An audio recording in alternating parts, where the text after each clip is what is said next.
નમસ્કાર. કે દાદાના વિચારોની ચેનલમાં તમારું ફરીથી સ્વાગત કરું છું.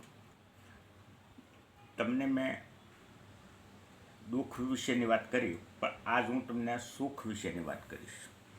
તો સુખ એટલે શું? તો સુખ એટલે તમારો મન, તમારું હૃદય એ બનવાથી પુલકિત થાય, આનંદિત થાય, એટલે તમને એ સુખ પ્રાપ્ત થયું. પણ તમારું હૃદય કે તમારું મન આનંદિત ન થાય તો એ સુખ નથી કહેવાતું.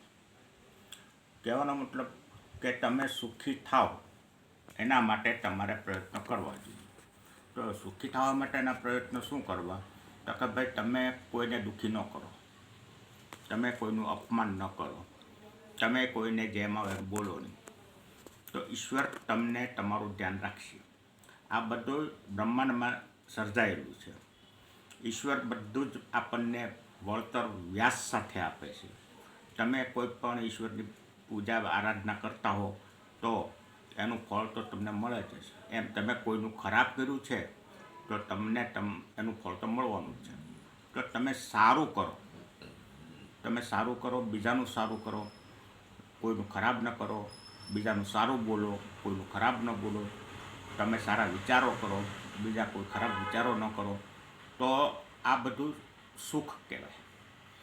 પણ તમે સુખને વધારે પડતી અપેક્ષા રાખીને બીજાને છંછેડવાનું કામ કરો તો એ દુઃખ ઉત્પન્ન થાય.